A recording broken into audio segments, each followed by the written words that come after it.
Зачем байкера-хирурга позвали на экономический Гайдаровский форум? Но он же хирург. Ну и форум-то политический еще.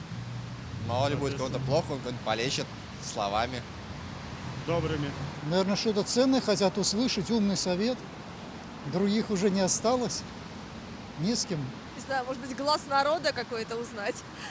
Видение простого человека, который никоим образом не связан с политикой, экономикой и остальным. Можно было собрать на этом форуме людей, экономистов, правильно? Которые что-то могли там посоветовать, решить. Но если он что-то может посоветовать, то пускай посоветует, конечно. Он такой человек, как и все, в принципе. Я с удовольствием присоединяюсь к вам в смысле вопроса. Не знаю. Готов с вами разделить негодование. Не знаю зачем. Мне кажется, он должен кататься на мотоцикле и, не знаю, и содержать свой клуб. Ну, я так думаю, для рейтинга. Просто он занимает определенную нишу. Соответственно, я думаю, только для рейтинга.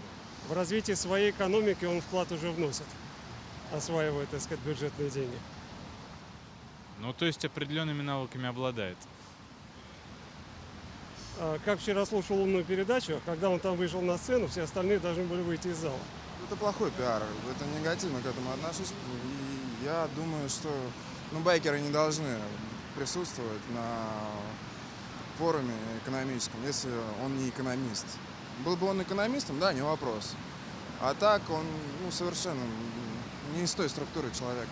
Ну, тоже послушаю. А интересно послушать всех, а проанализировать самим. А уже если его приглашают, все же все равно в деньги упирается. Это отмыв бабок каких-нибудь или что-то типа того. Это мое мнение. Каким образом? Я не знаю же с кем. Меня же не зовут туда, хотя я уверен, что к экономике имею такое же отношение, как и этот байкер-хирург. Глупость полная. Что говорить? Зачем она нужна? Не знаю зачем. Зачем все это нужно? Все эти Сирии, там эти Крымы. Зачем это нужно? Неизвестно зачем. Зачем это нужно? Кому-то там.